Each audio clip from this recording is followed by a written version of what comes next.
Assalamualaikum warahmatullahi wabarakatuh. Untuk anak-anakku semuanya, Pak Mangga ucapkan selamat kepada anak-anakku semuanya yang diterima di SMP Asa Cendekia, karena pasti anak-anak tidak akan salah memilih salah sekolah di SMP Asa Cendekia, karena sekolah ini akan memberikan perhatian khusus kepada anak-anakku semuanya. Sebelum Pak Pangga melanjutkan kegiatan materi MPLS PPDB online tahun 2020-2021, anak-anakku semuanya kita berdoa dulu membaca suratul Fatihah. Semoga ilmu yang anak dapatkan bisa bermanfaat fi ridho'i ta'ala biniyatin sholihah bi barokatil Fatihah. A'udzubillahi minasyaitonirrajim. Bismillahirrahmanirrahim. Iya kan, amin amin ya rabbal alamin. Pak Pangga lanjutkan. Di sini Pak Pangga akan memberikan materi MPLS PPDB online di SMP Asa Cendekia Sedati Sidoarjo. Alamatnya ada di Jalan Garuda nomor 47A Betros Sedati Sidoarjo. Jika anak-anak ada pertanyaan, bisa menghubungi nomor di bawah sini. Oke, untuk anak-anakku semuanya, Pak Pangga lanjutkan. Jadi sebelum itu Pak Pangga berpesan juga kepada anak-anakku semuanya supaya anak-anak tetap menjaga kesehatan. Jangan terlalu banyak main di luar, dan juga tetap di rumah, dijaga kesehatan dirinya, dijaga kesehatan keluarganya. Semoga kita semuanya senantiasa dalam lindungan Allah SWT. Amin, amin, ya robbal alamin. MPLS PDB tahun ini berbeda dengan tahun-tahun sebelumnya anak-anakku semuanya. MPLS itu apa sih? Masa pengenalan lingkungan sekolah. PDB peserta didik baru. Sekarang menggunakan via online, menggunakan jalur online. Biasanya kita bertatap muka langsung di kelas, bersama-sama saling berkenalan. Tetapi di sini karena keterbatasan supaya anak-anak semuanya tetap terjaga kesehatannya, kita menggunakan online. Oke, untuk anak-anakku semuanya sudah siap? Sebelum Pak Pangga memulai, di sini Pak Pangga mohon kepada anak-anakku semuanya siapkan 1 lembar kertas dan juga 1 pensil atau pulpen boleh. Oke, Pak Pangga tunggu.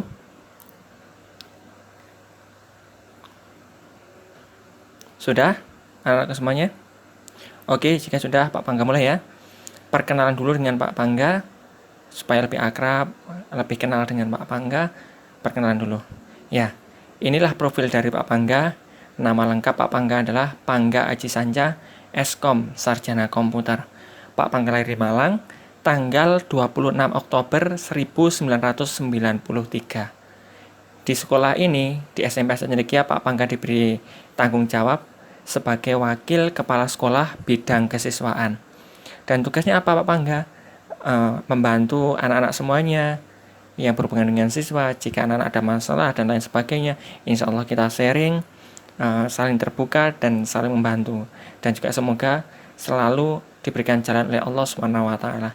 Selain itu Pak Pangga juga mengajar guru TIK, belajar tentang TIK, Teknologi Informasi dan Komunikasi. Selain itu Pak Pangga juga pembinaan ekstra multimedia dan juga ada ekstra paskib.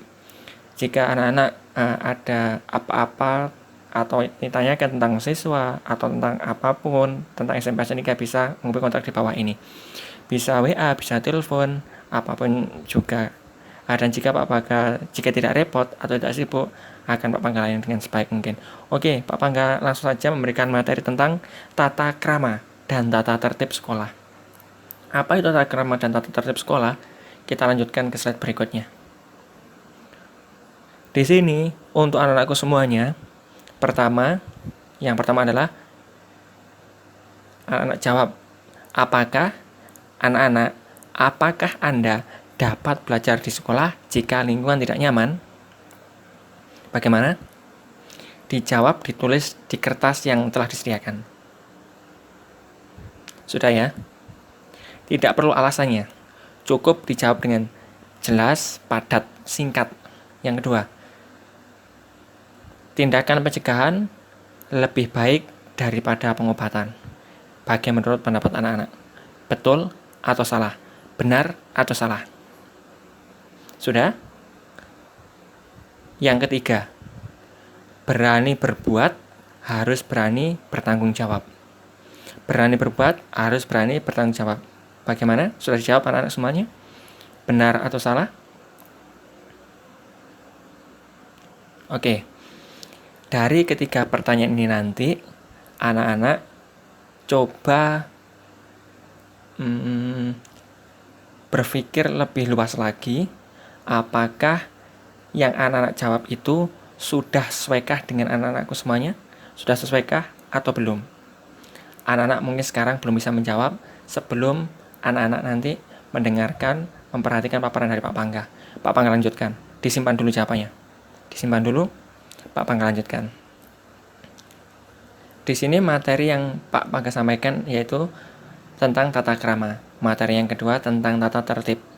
Materi yang pertama tentang tata krama, tujuannya apa? Untuk membentuk karakter peserta didik, membentuk karakternya anak-anak. Yang kedua, materi yang kedua yaitu tentang tata tertib, membentuk kedisiplinan peserta didik, membentuk kedisiplinan anak-anakku semuanya. Jadi ada dua materi yang akan Pak Pangga sampaikan. Sekarang kita masuk ke tata krama. Tata krama adalah membentuk karakter peserta didik, membentuk karakter anak-anak. Apa tata krama itu? Tata adalah aturan, kaidah, atau susunan. Tata itu adalah aturan. Jadi ada aturannya, ada kaidahnya, juga termasuk susunan juga. Yang kedua adalah krama. Artinya adalah berbagai macam hormat atau sopan santun. Kan ada banyak itu, macam-macam sopan santun, macam-macam penghormatan, kan banyak sekali. Nanti akan dijabarkan oleh Pak Pangga. Jadi, dari tata dan krama adalah aturan atau kaidah sopan santun kepada yang lebih muda, kepada sesama, dan kepada yang lebih tua. Secara garis besar, tata krama adalah menghormati semua orang yang ada di sekitar kita. Sudah mulai terbayang jawaban 3 pertanyaan tadi? Apakah sesuai dengan anak-anak? Tentu masih samar-samar. Kita lanjutkan lagi. Oke. Tata krama atau sopan santun atau etika, yaitu aturan-aturan yang berlaku baik tertulis maupun tidak tertulis dalam pergaulan sehari-hari. Anak-anak bisa membayangkan, aturan yang tertulis biasanya itu tercantum dalam Undang-Undang Dasar. Aturan-aturan yang tidak tertulis pada saat anak-anak bergaul dengan teman-teman anak-anak semuanya. Contoh, sedikit saja contohnya. Anak-anak memanggil nama temannya dengan sebutan nama lain. Contoh, mohon maaf ini. Ada temannya yang hitam, dipanggil Ambon. Itu adalah contoh aturan yang tidak tertulis yang harus anak-anak tinggalkan. Tidak boleh seperti itu. Kemudian yang kedua, tujuan sopan santun untuk saling menghargai, saling menghormati, dan melayani sehingga pergaulan menjadi lebih menyenangkan. Tujuan sopan santun seperti itu anak-anak. Jika kita berteman dengan siapapun, kita saling menghormati, saling menghargai, tidak mengolok-olok, dan saling melayani. Jadi jika teman punya ide menyambung, jadi anak-anak sesuai dengan anak-anak. Responnya juga bagus kepada teman-temannya. Seperti itu anak-anakku semuanya. Itulah tujuan dari etika. Pak Pangga lanjutkan lagi. Dasar-dasar tata krama adalah yang pertama adalah sopan santun. Sopan santun nanti anak-anak di SMP Asal Cendekia akan dipraktekkan langsung. Jika di sini di luar COVID pandemi, yang biasa dilaksanakan anak-anak SMP Asal Cendekia adalah salim, sapa, senyum. Itu juga termasuk salah satunya di SMP Asal Cendekia, dan masih banyak lagi. Dan nanti anak-anak akan terbiasa di SMP Asal Cendekia.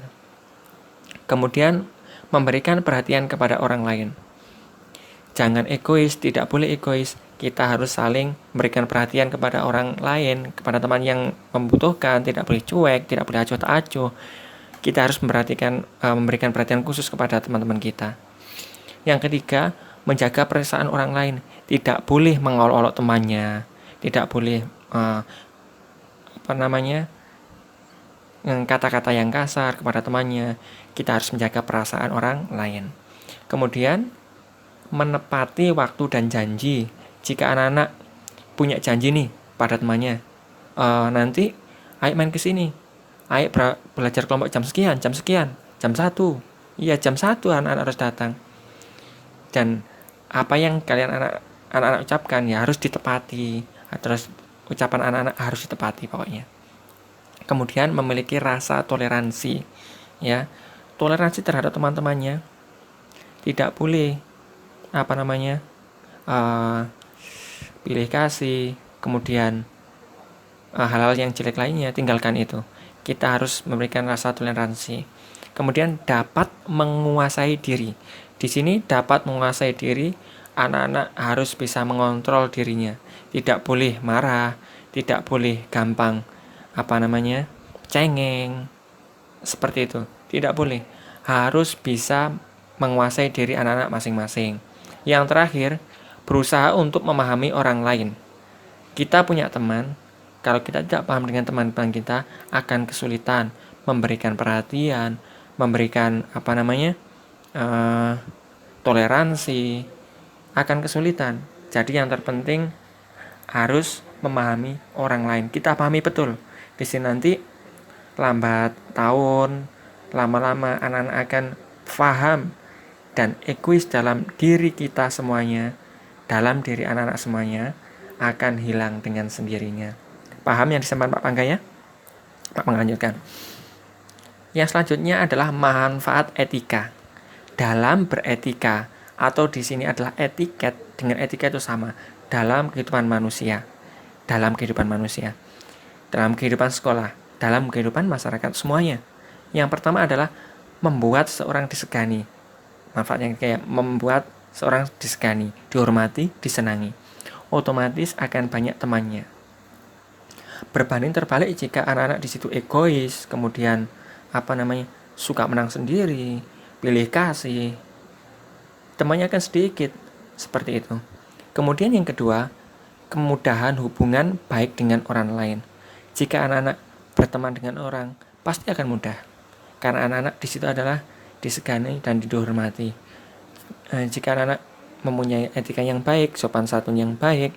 Yang ketiga, memberi keyakinan pada diri sendiri dalam setiap situasi. Otomatis anak-anak di situ disegani, punya etika yang baik, punya sopan santun yang bagus, percaya diri pasti akan meningkat, pasti, secara otomatis, tanpa disuruh, seperti itu. Yang terakhir adalah dapat melihara suasana yang baik di lingkungan keluarga, sekolah, dan masyarakat. Jika anak-anak memiliki sopan santun yang bagus, pasti di lingkungan keluarga anak-anak akan disegani. Di sekolah banyak teman, dan juga dihormati di masyarakat. Ya subhanallah, pasti anak-anak menjadi orang-orang yang bermanfaat di masyarakat. Seperti itu. Kemudian etiket atau etika yang perlu diperhatikan. Di sini ada 3. Etiket berbicara, etiket berpakaian, dan etiket makan dan minum. Apa itu etiket? Etiket itu etika, sopan santun, tata cara, seperti yang disampaikan tadi. Berbicara ada aturannya, berpakaian ada aturannya, apalagi makan dan minum juga ada aturannya. Ini adalah dasar-dasarnya. Masih banyak sekali aturan-aturan yang harus anak-anak terapkan supaya nanti anak-anak menjadi orang yang luar biasa. Di sini yang pertama adalah etika berbicara. Pak Pangga jelaskan, berbicara seperlunya saja, tidak boleh berlebihan. Atau yang penting aja kita bicarakan, apa yang tidak penting tidak usah dibicarakan. Menghemat tenaga. Karena kenapa? Karena nanti jika sesuatu yang tidak penting kita ucapkan, tidak ada manfaatnya buat orang lain, malah menambah dosa kita nanti. Lebih baik kata-kata yang baik, kata-kata yang sopan, santun, kita sampaikan, tutur kata yang halus, lembut, dan lain sebagainya. Seperti itu. Jangan mengatakan kata-kata yang dapat menyinggung perasaan orang lain. Tidak boleh menyinggung perasaan orang lain, supaya nanti kita terhindar dari dosa. Jika kita pokoknya tidak boleh menyinggung perasaan orang lain dengan panggilan orang lain dengan sebutan lain dan lain sebagainya. Hendaklah berbicara jujur, terus terang, tidak mengada-ada. Ya, jika anak-anak betul mengenakan A, Ya bilang A, jujur. Jangan yang dilakukan A bilangnya B. Itu tidak jujur. Itu melanggar etika. Ya. Terus terang, apa adanya disampaikan. Tidak mengada-ada. Contoh, Pak Pangga beri contoh sini. Yang tidak mengada-ada ini. Hendak berbicara jujur ya. Anak-anak berangkat ke sekolah nih. Terlambat. Contoh terlambat. Kemudian Pak Pangga pas di depan pintu gerbang. Ditanya oleh Pak Pangga, kenapa terlambat? Langsung anak-anak menjawab, mohon maaf, Pangga tadi orang tua saya pengendara sepedanya berwajar. Terus terang saja jujur. Terus terang diceritakan yang enak. Jangan bicara tadi malam itu Pak belajar sampai larut malam. Tidak boleh mengatakan seperti mengada-ada, tidak boleh, harus jujur. Oke, kita lanjutkan. Tidak boleh menyindir atau jangan menyindir, berlagak sombong dan merendahkan orang lain. Na'udzubillah min dzalik. Saya yakin anak tidak ada ini, ya seperti ini. Kemudian selanjutnya, hendaklah mengucapkan terima kasih atas pertolongan atau pemberian orang lain. Terima kasih, matur suwun, jangan lupa itu. Pak Pangga contohkan, oke, pada saat Pak Pangga ke sekolah lupa tidak membawa uang saku, ada temannya beli jajan. Kemudian anak-anak dikasih, ini Andi buat sampean. Sampai tadi kan lupa nggak bawa uang saku, ucapkan terima kasih Budi. Ya, seperti terima kasih, ucapkan terima kasih seperti itu. Kemudian sewaktu orang tua berbicara, hendaklah mendengarkan dengan penuh hormat. Tidak boleh satu huruf pun. Pak Pangga bilang satu huruf. Ya, satu kata. Pak Pangga bilang satu huruf, tidak satu kata. Satu huruf. Contoh, jika orang tua anak-anak menasihati anak-anak, apapun itu, kemudian anak bicara O, A, E, nggak boleh. Sudah, anak-anak diam, dengarkan dengan hormat, dengan baik. Tidak ada yang namanya orang tua yang benci kepada anaknya. Tidak ada namanya guru yang benci kepada anak. Apa yang diberikan itu adalah bentuk kasih sayang orang tua, anak-anak kepada anak-anakku semuanya. Kasih sayang guru kepada anak-anak semuanya. Yang selanjutnya adalah jangan menyela pembicaraan. Contoh temannya bicara seperti ini. Hei, tidak boleh. Tunggu sampai pembicaraan selesai. Tunggu sampai teman-temannya selesai berbicara. Baru anak-anak mengajukan pertanyaan. Saya ingin menyampaikan ini. Bolehkah saya menyampaikan ini? Seperti itu. Dalam etika berbicara. Kemudian selanjutnya adalah etika berpakaian. Dalam berpakaian, anak-anak haruslah perlu diperhatikan. Karena ajining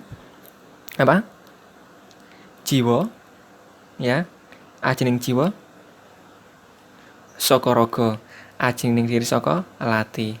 Seperti itu bahasa Jawa. Etika berpakaian, hendaklah kita selalu berpakaian yang pantas dan sopan. Yang pantas dan sopan itu bagaimana Pak Pangga? Pantas dan sebagaimana ya? Gini Pak Pangga jelaskan. Contoh anak-anak pakaian pantas dan sopan. Pak Pangga tanya, anak-anak pergi ke mall memakai baju renang, pantas? Sopan? Tidak. Di situ anak-anak bisa menilai. Anak-anak ke sekolah, ke sekolah nih.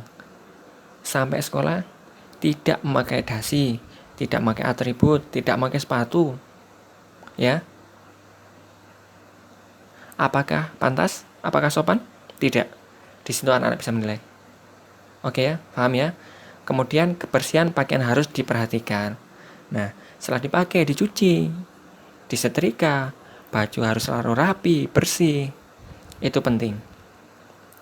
Kemudian yang ketiga, jangan memakai sandal. Jangan memakai sandal.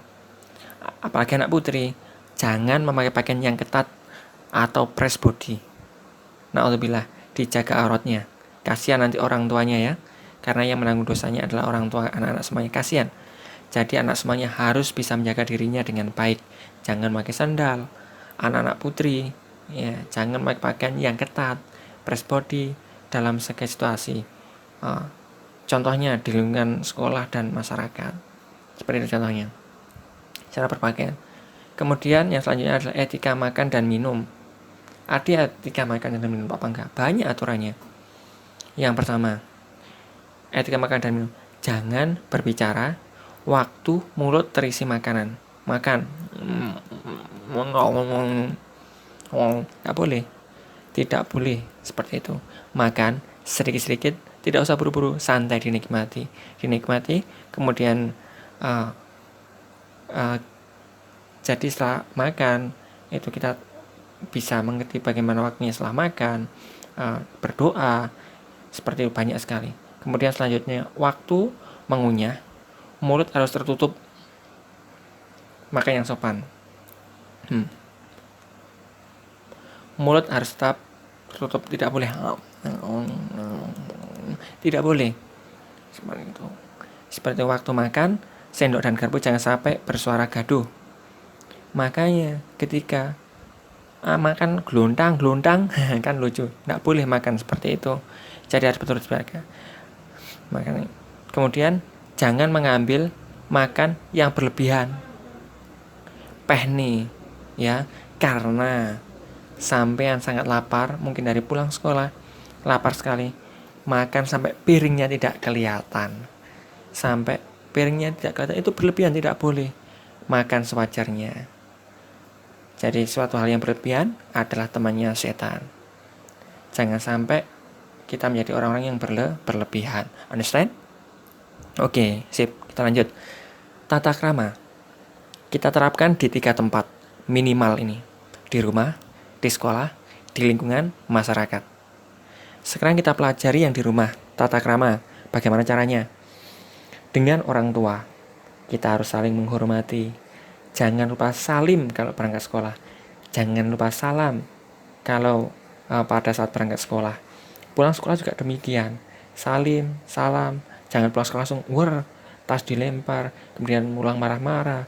Na'udzubillah, saya yakin anak-anak tidak ada yang seperti itu. Tidak ada yang seperti itu, saya yakin. Jadi anak-anak sopan santunnya pasti luar biasa. Kemudian yang selanjutnya adalah dengan saudara. Ya, dengan saudara. Dengan saudara anak harus juga sopan santun dengan adiknya, dengan kakaknya. Syukur-syukur anak-anakku di sini SMP Asa Cendekia menjadi contoh, menjadi pionir, menjadi tolak ukur saudara-saudaranya. Luar biasa itu. Kalau anak-anak bisa seperti itu, Pak Pangga acungi 4 jempol. Ya, menjadi pionir, menjadi contoh di keluarganya. Kemudian yang ketiga, dengan anggota keluarga yang lain. Dengan siapa? Ya dengan kakek, nenek, dengan semuanya. Ya, termasuk saudara-saudara yang lain. Ya, intinya dimanapun kita berada, kita jaga diri kita dengan sopan santun itu. Yang selanjutnya di sekolah.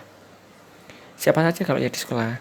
Ada bapak kepala sekolah, ada guru, ada karyawan, ada kakak kelas dan teman-teman. Kemudian di sini yang kita jaga apa saja? Bersikap sopan dan menyapa dengan hormat. Kalau dengan gurunya, Assalamualaikum Pak, Assalamualaikum Bu, dengan senyum. Nanti pasti dijawab dengan Bapak Ibu Dewan Guru. Kalau dengan temannya ya, Assalamualaikum, Assalamualaikum Kak, Assalamualaikum Dek, seperti itu. Jangan sampai bilang, "Hoi, Bro, halo Bro." Jangan seperti itu. Semampu kita memberikan pilihan yang terbaik, memberikan senyum yang terbaik kepada teman-teman kita semuanya, pada guru-guru kita semuanya. Assalamualaikum Pak, Assalamualaikum Bu, seperti itu. Mengucapkan terima kasih bila ditolong. Mungkin anak-anak pada saat mungkin jatuh, na'udzubillah, mungkin jatuh kesandung atau apa, ditolong temannya. Jangan lupa mengucapkan terima kasih. Jangan malah diketawain temannya, kasihan. Ucapkan terima kasih sudah ditolong, terima kasih, dengan senyuman yang baik, seperti anak-anakku semuanya ya. Yang ketiga, tidak mengejek, menyindir atau mengolok-olok. Ya, ini yang Pak menjelaskan tadi, tidak mengejek temannya. Contoh, kalau temannya jatuh, jangan diketawakan, jangan segera ditolong. Itu adalah merupakan pahala bagi siapa yang menolong. Seperti itu. Kemudian tidak berbicara ketus. Ketus itu bagaimana? Nanti Pak akan jelaskan. Omong kotor dan kasar. Ketus itu bagaimana? Ada kata seperti itu. Itu adalah ketus. Tidak boleh. Omong kotor, ya. Berbicara kotor, jorok, apalagi kasar. Tidak boleh. Kemudian tidak boleh memegang kepala teman. Ya, tidak boleh. Seperti ini contoh. Pak Pangga contohkan. Nah, seperti ini. Tidak boleh memegang kepala temannya. Tidak sopan. Tidak sopan. Oke. Yang selanjutnya adalah belum saatnya berpacaran. Ini penting. Poin terakhir. Ya, poin terakhir. Belum saatnya berpacaran. Cari teman sebanyak mungkin. Ya. Belum waktunya berpacaran, Pak Panggasaran. Anak-anak semuanya, belajarlah dengan rajin, belajarlah dengan giat, menjadi orang yang sopan santunnya yang sangat luar biasa tinggi, besok menjadi orang yang sukses, pasti anak-anak dicari banyak orang, pasti banyak yang mencari anak-anak. Jadi tidak usah khawatir, apa itu berpacaran, belum waktunya, tidak penting. Kemudian cari teman sebanyak mungkin. Oke?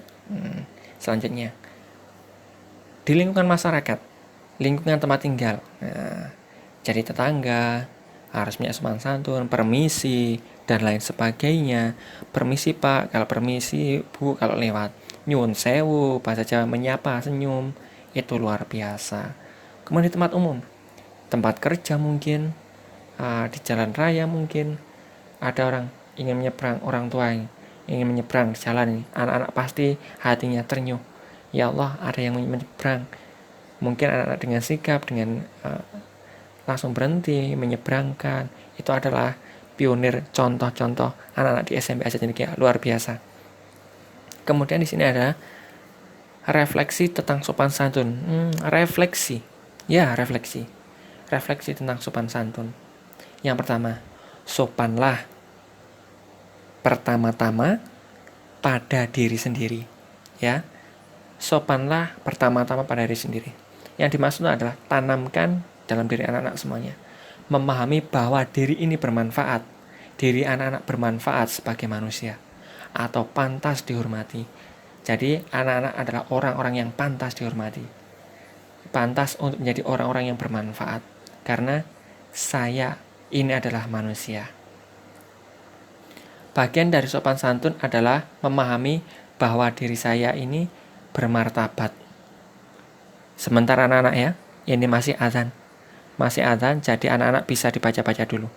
Kita tunggu sampai azannya selesai.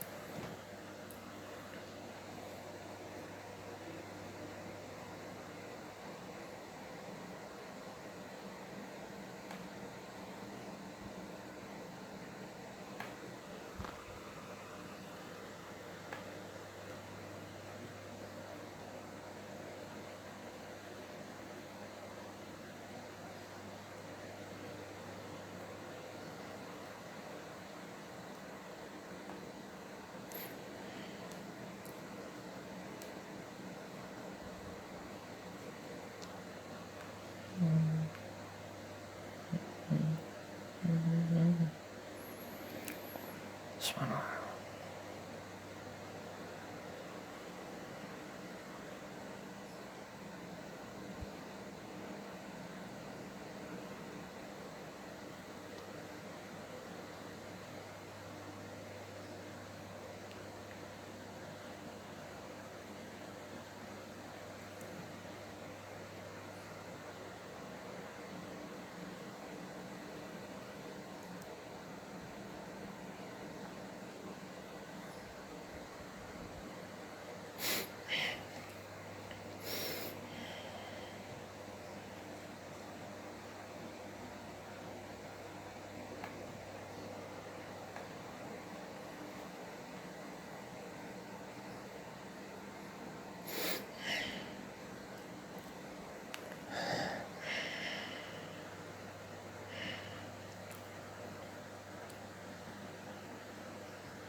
Allahu Akbar, Allahu Akbar.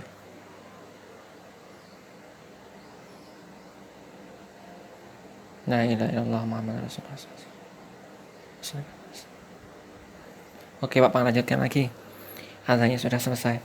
Yang kedua adalah bagian dari sopan santun adalah bahwa diri saya ini bermartabat. Tanamkan itu.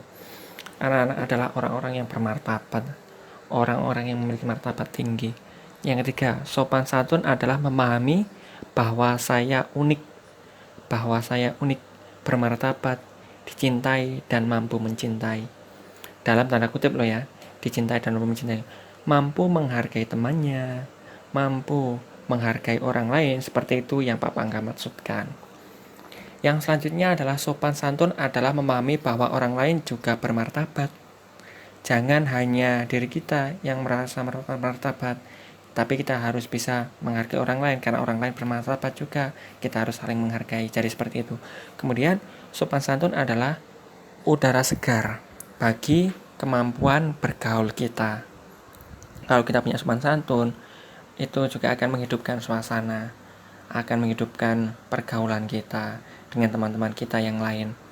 Itu adalah refleksi tentang sopan santun. Anda mulai sekarang meningkatkan tingkah laku yang beretika, bersopan santun, dan bertata krama yang baik. Mulai sekarang ya, janji ya? Oke, janji. Sebuah peribahasa mengatakan, di kandang kambing mengembik, di kandang harimau mengaum.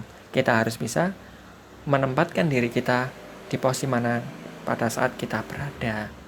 Seperti anak-anak semuanya. Yang selanjutnya adalah tata tertib. Ini yang penting adalah untuk anak-anakku semuanya. Diperhatikan dengan baik, diperhatikan dengan saksama. Ini adalah tata tertib. Ini adalah yang berlaku di masyarakat, di keluarga, khususnya di SMP Asa Cendekia. Tata tertib membentuk kedisiplinan peserta didik. Jadi ini untuk membentuk kedisiplinan anak-anakku semuanya. Yang pertama adalah Mr. On Time. Apa itu on time?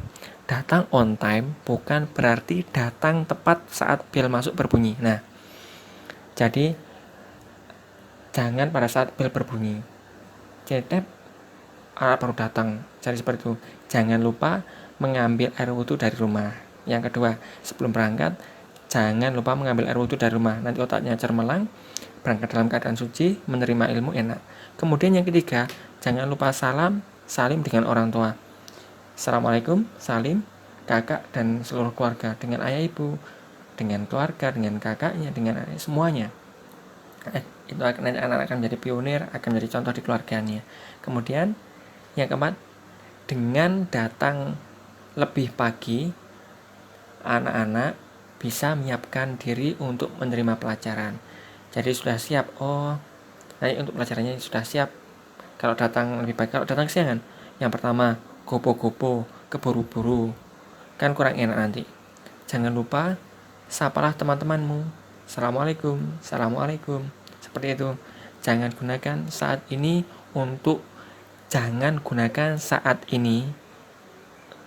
pagi itu untuk mengerjakan PR. PR itu pekerjaan rumah, bukan pekerjaan sekolah. Kalau pekerjaan itu PS, pekerjaan sekolah. PR, pekerjaan rumah atau yang lain. Atur waktumu dengan bijak. Anak-anak harus disiplin waktu, harus itu. Kemudian the book is not on the table. Artinya di sini alasan anak-anak jika beralasan buku ketinggalan sudah udur nak. Alasan buku ketinggalan itu sudah udur, tidak layak lagi kamu pakai. Di sini ya. Yang kedua, alasan buku saya hilang. Itu juga harus sudah dimuseumkan. Tidak ada alasan seperti itu, tidak ada. Buku ketinggalan tidak ada. Karena anak sudah punya disiplin waktu di situ.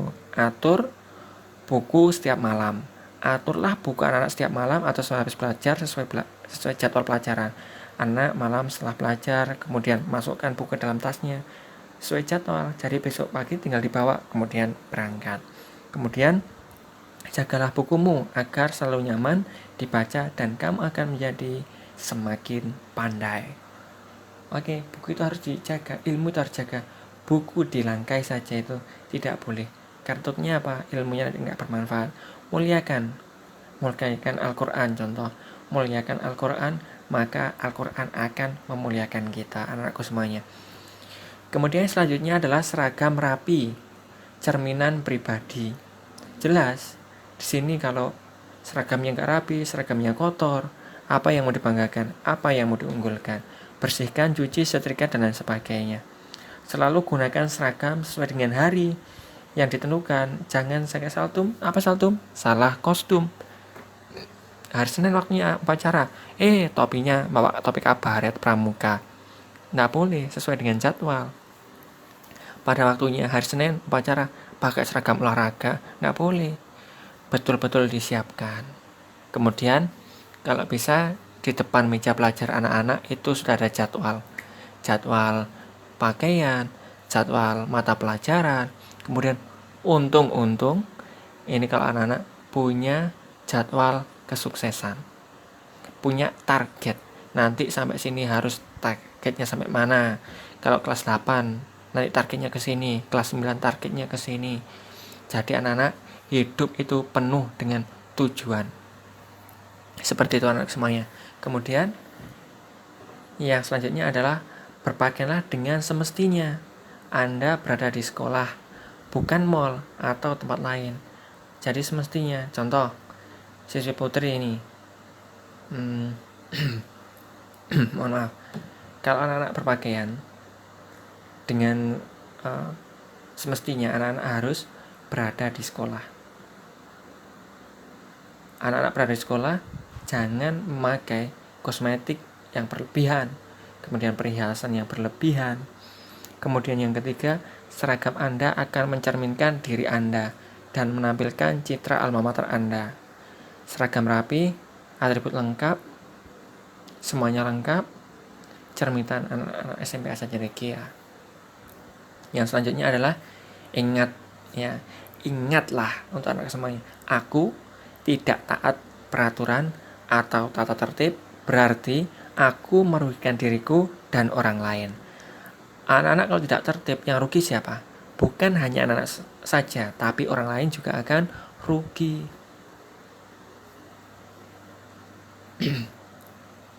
Yang selanjutnya, anak semuanya, aku siswa-siswi SMP Asajanegia berjanji untuk mentaati segala tata tertib. Aku siswa-siswi SMP Asajanegia berjanji untuk mentaati segala tata tertib yang ada di sekolah. Diikuti sama-sama Pak Pangga. Aku siswa-siswi SMP Asajanegia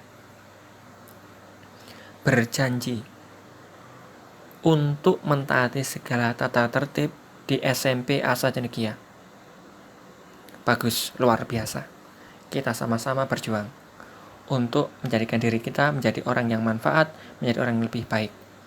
Kemudian yang selanjutnya adalah buku tata tertib. Pak Pangga menjelaskan buku tata tertib yang ada di SMP Asajanegia. Nanti pada saat masuk, sudah ada informasi masuk, anak-anak akan menerapkan buku tata tertib dari SMP Asajanegia.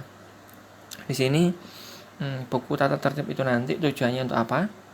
Untuk penghubung dari sekolah kepada orang tua. Bagaimana perkembangan belajar anak di sekolah. Nanti jadi orang tua lebih tahu, orang tua juga paham data-data dari putranya. Jadi saya membaca buku tata tertib siswa dan saya tidak akan mengisinya. Ulangi lagi, saya membaca buku tata tertib siswa dan saya tidak akan mengisinya. Pasti bertanya-tanya anak. Begini Pak Pangga jelaskan. Buku tata tertib siswa itu adalah buku catatan untuk anak-anak melanggar aturan akan dicatatkan ke dalam buku tata tertib. Kenapa tidak mengisinya? Seminimal mungkin, ataupun jangan sampai anak-anak mengisi buku tata tertib. Karena kenapa? Kalau anak-anak sampai terisi bukunya, berarti anak-anak melanggar tata tertib yang ada di SMP Asajanegia. Seperti itu. Kemudian selanjutnya adalah saya melakukan pelanggaran tata tertib. Apa yang harus saya lakukan, Pak? Apa yang harus saya lakukan, Pak Pangga? Sangat jarang sekali, mungkin 1001 orang yang mengakui kesalahannya. Saya melakukan pelanggaran tata tertib, Pak. Apa yang harus saya lakukan? Yang pertama adalah tanamkan pada diri anak-anak. Tanamkan, ini adalah pelanggaran saya yang pertama dan terakhir. Itu yang paling poin utama. Pak Pangga jelaskan lagi, kalau anak-anak berbuat kesalahan, melakukan pelanggaran atau melakukan kesalahan, anak-anak harus tanamkan pada diri anak-anak, ini adalah pelanggaran saya yang pertama dan terakhir. Tapi di sini konsekuensinya jika anak-anak melakukan pelanggaran adalah akan mendapatkan hadiah. Apa hadiahnya? Ambil buku kata tertib di BK. Jadi yang pertama, ambil bukunya. Setelah diambil, menemui guru penindak. Penindak itu adalah guru yang menindak anak-anak pada saat melanggar. Kemudian menemui wali kelas. Setelah wali kelas nanti bukunya dibawa pulang oleh anak-anak. Oleh anak-anak bukunya dibawa pulang, ditunjukkan kepada orang tua. Mohon maaf ke orang tua, ya. Bu, Pak, Ma. Jadi tadi Ananda melanggar peraturan sekolah, mohon maaf. Ini buku dari sekolah, mohon ditandatangani. Saya yakin orang tua anak-anak semuanya akan bangga, akan salut kepada anak-anak semuanya. Karena anak-anak sudah mendapatkan poin 1 yang sangat luar biasa. Jujur. Apa? Poinnya adalah jujur. Saya yakin orang tua anak semuanya akan mengacungi jempol. Kemudian yang kelima adalah menemui waka kesiswaan. Nanti setelah dari orang tua, bukunya dibawa lagi ke sekolah. Setelah nanti ke sekolah, bukunya dikasihkan ke Pak Pangga. Nanti Pak Pangga cek, Pak Pangga tanya-tanya, kenapa melanggar ini, kenapa melanggar itu, alasannya apa. Pak Pangga tanda tangani. Kemudian anak-anak menemui guru BK, mengunduh guru BK, kemudian buku dikumpulkan kembali. Seperti itu. Terkesan ribet bukan? Nah, terkesan ribet. Maka dari itu anak-anak jangan melanggar tata tertib yang berlaku di SMP Asal Cendekia. Karena SMP Asal Cendekia adalah sekolah yang disiplin, sekolah yang berkarakter. Seperti itu. Yang pertama nanti adalah akhlak. Yang kedua cerdas. Yang pertama akhlak, yang kedua cerdas. Cerdas itu nomor 2 nak. Yang pertama adalah akhlak dari anak semuanya. Di SMP Asal Cendekia ini anak-anak akan dilatih, dididik, pembentukan akhlak, pembentukan sopan santun. Kemudian tidak lupa pula anak-anak juga mendapatkan pelajaran yang luar biasa, yaitu yang mencerdaskan anak-anak semuanya, ilmu pengetahuan dan lain sebagainya. Tapi poin utama di sini adalah akhlak anak-anak semuanya. Akhlak. Kurang kompleks adalah poin 1 adalah akhlak. Poin 2 baru cerdas. Oke, terima kasih. Itu saja dari Pak Pangga ya. Mohon maaf kalau ada kurang lebihnya, ada tutur kata Pak Pangga yang salah. Mohon maaf. Ini Pak Pangga juga di rumah ini. Jadi di rumahnya Pak Pangga ini. Pak Pangga juga memenuhi protokol kesehatan di ruang tertutup. Jadi Pak Pangga, mohon maaf tidak menggunakan masker. Kalau menggunakan masker Pak Pangga nggak kelihatan bicaranya, kurang jelas materinya. Di sini Pak Pangga bukan di luar, jadi di rumahnya Pak Pangga, insya Allah aman. Mohon maaf, Pak Pangga tidak menggunakan masker, tidak menggunakan face shield. Pak Pangga mohon maaf yang sebesar-besarnya. Semoga apa yang disampaikan Pak Pangga bisa bermanfaat untuk anak-anakku semuanya. Anak-anak semuanya besok pada saat masuk sekolah bertemu dengan Pak Pangga, bertemu dengan Bapak Ibu dan guru yang lain, menjadikan ilmu ini sudah menyerap ke anak-anak semuanya, sudah diterima oleh anak-anak semuanya, dan anak-anak semuanya menjadi orang-orang yang top, orang-orang yang percontohan, menjadi pionir, menjadi suri tauladan yang baik untuk keluarga, untuk sekolah, untuk masyarakat semuanya. Waalaikumsalam Pak Pangga. Mohon maaf. Wassalamualaikum warahmatullahi wabarakatuh. Dari Pak Pangga selaku Wakil Kepala Sekolah Bidang Kesiswaan mengucapkan terima kasih.